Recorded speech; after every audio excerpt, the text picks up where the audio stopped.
How's it going, guys? JP here. Welcome back to another mixed martial arts related video.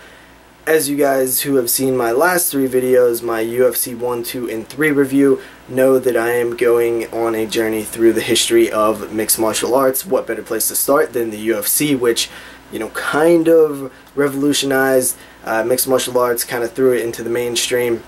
And eventually we might get to the Prides and the WECs of the world, but for right now we're just sticking with the UFCs.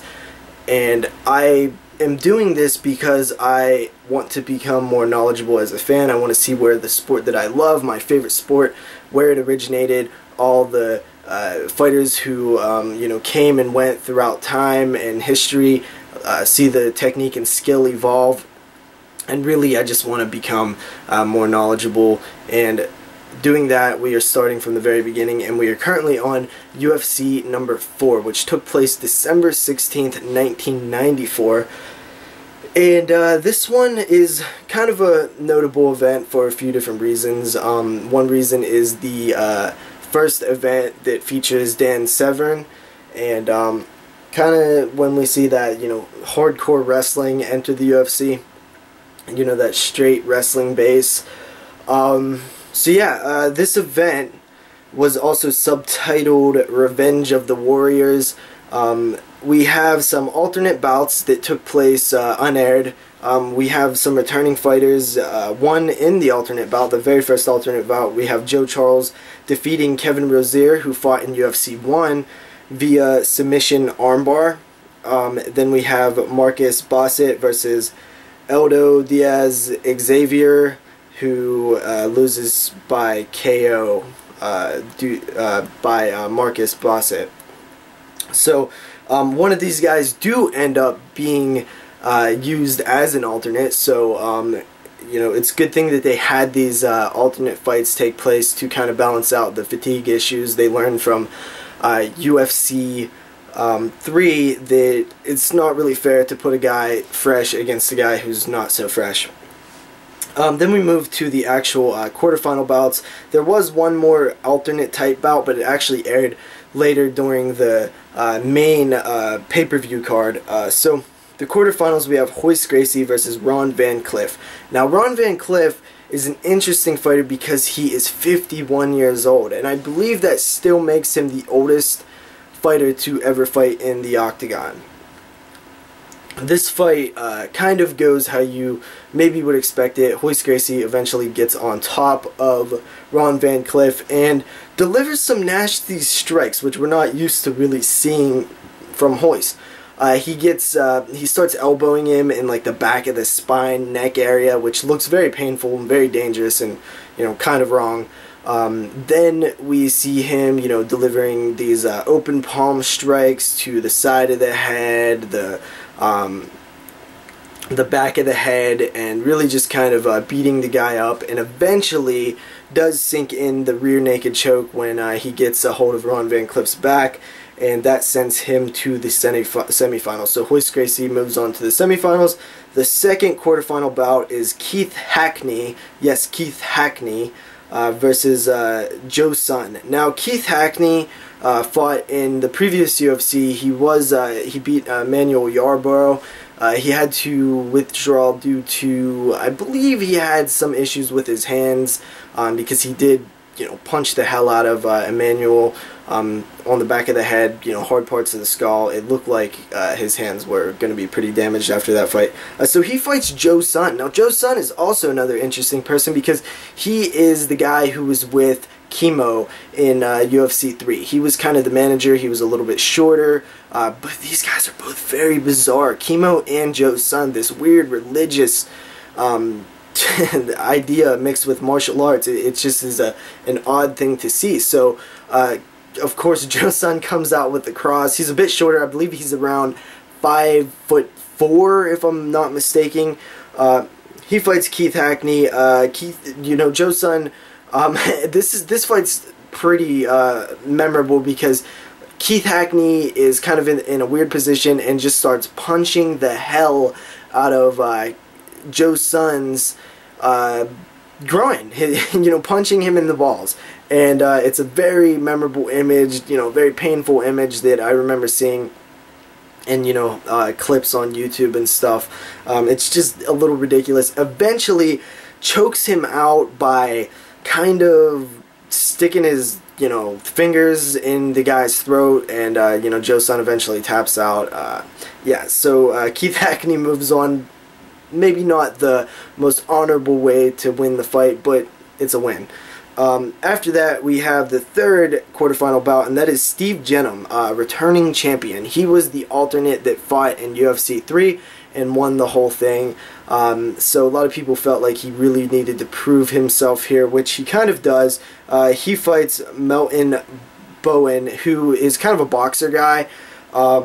Steve Jenham gets him on the ground and pretty much just is beating the crap out of him. Just mounts him, delivering a lot of unanswered strikes. I was even, for a brief second, I thought that it was about to be stopped, because I kind of seen when his head, when Steve Jenham, or it's not Steve Jenham, Melton Bowen's head kind of hit off the canvas, and it kind of looked like he might have been out for a very split second, but he recovers quickly. Got a lot of heart, sticks in there, takes a lot of punishment. Steve Jenham is just wearing himself out. Just at the end of the bout, there was just nothing on his punches. It was like he was just dropping his hands on Melton's face. Steve ends up getting kind of an arm. Melton kind of gives him an arm, and transitions to the armbar very, very quickly. A lot of funny things with these early fights, and we'll see it again later on, is sometimes guys, since there was no time limit, no rounds, no judges, sometimes guys just really didn't know how to finish after a while. It was like, I already punched him as much as I can, and there's, my punches are way less, they have way less on them than they did earlier in the night, so I really, unless I can find a submission, I really don't know how I could finish this guy. It seemed like that was a lot of the attitude in some of these early bouts. Finally, we go to the last quarterfinal bout, and that is Dan Severn versus Anthony Macias. Might be pronouncing his name wrong. But Dan Severn is a beast. Dan the Beast Severn, he just comes in and, just pretty much suplexes the guy around the cage, possibly even hurting himself a little bit more, certain suplexes. Dan just is this very, very powerful wrestler who almost looks like he doesn't know how to punch. He'll get on people and he'll, completely be controlling them and, have their back, and it's like, what do I do now? He doesn't really look like he has, a very, it seems as if he doesn't have the instinct to just start, wailing on guys and just punching them. So it's kind of interesting to see throughout the night as he gets more and more aggressive with his punches. So Dan Severn does get a weird choke. You can just see that the technique is wrong with some of these early fights. He doesn't know how to lock up the rear naked, but eventually just squeezes enough, and through power he kind of just gets it. So he moves on to the semifinals. Now we're moving on to the semifinals. First up is Royce Gracie versus Keith Hackney. Now, Royce looked very hittable in this fight, and this is kind of we've seen it a bit in the chemo fight, but even to a greater degree in this fight.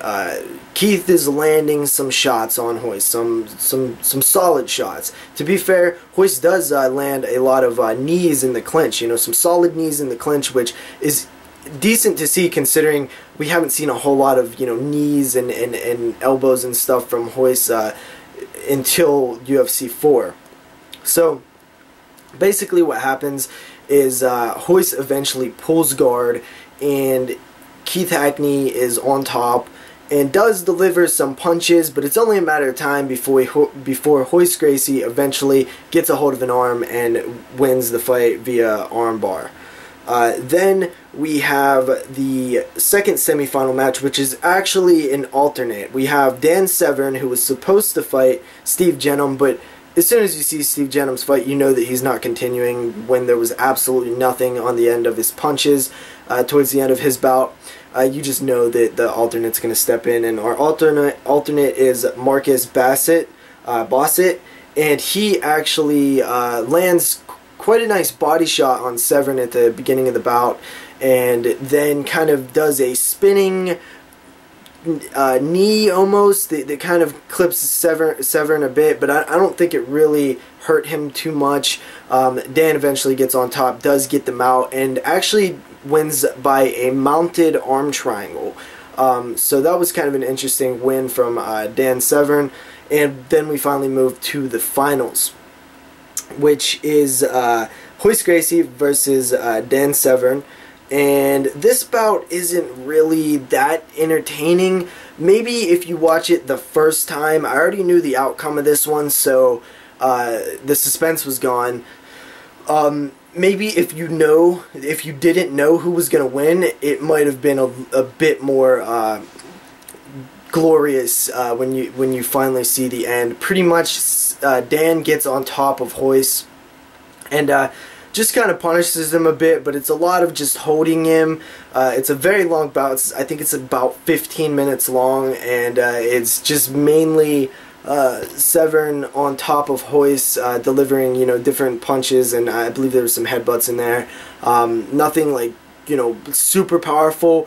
It's funny watching Severn fight in UFC 4 because it's almost like he doesn't know what to do with his hands. He'll just sort of grab and twist his hands around and put them under, and he's just trying to do things, but I don't think he really knows the proper technique to a lot of submissions and things like that, and even punches to a certain extent. So eventually Royce does sink a triangle, and the first one that he sinks is it looks like it's properly positioned and stuff, but Dan kind of stacks him against the cage, and he kind of loses it. And I think it has a lot to do with the width of Dan Severn also. Definitely wasn't playing to Royce's advantage. Eventually he does sink another triangle and does get the tap, and Royce Gracie wins UFC 4. So UFC 4, I thought the commentating was a bit better. Jim Brown, of course, I actually find his commentary to be a lot of fun because it's almost like a guy who's just kind of in awe of martial arts and really kind of respects it, but really doesn't know what the hell's going on, and just kind of really appreciates all of the things that he's seeing because he doesn't understand them. And the commentary was definitely better than the last couple. One thing that I will say, I missed the post-fight interviews. It just seemed like they were, they were gone, but I don't really know why. I like hearing people's thoughts after they win or lose. Overall, this event was, kind of okay, there was a lot of submissions. I believe the whole main card was submissions. I actually did forget one fight, and it is the Guy Mezger fight. This is Guy Mezger's first appearance in the UFC. Defeats Jason Farron.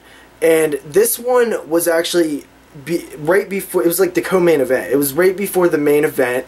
And the idea behind this was it was a fight to give a resting period to the two finalists. And this fight happened to also be that the winner will get a spot in the next UFC tournament. And I love that idea. I'm not sure if they utilize it in the future, but that's a solid idea.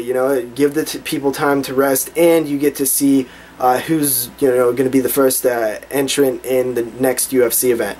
Really like that. That was actually a pretty solid fight. You have these two guys in ponytails who look kind of like Power Rangers, and they kind of slug it out a bit, and kind of technical also. And I believe Guy actually gets a bit rocked, but then does get on top, and I believe they threw in the towel, so he wins by TKO due to corner stoppage.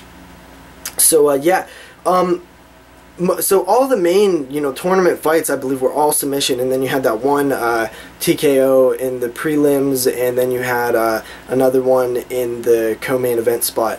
I'm not a huge fan of UFC 4. I think this was so far the worst event out of the four first events, and I give it a 3 out of 5. So I'll see you guys next time in UFC number 5. Peace out.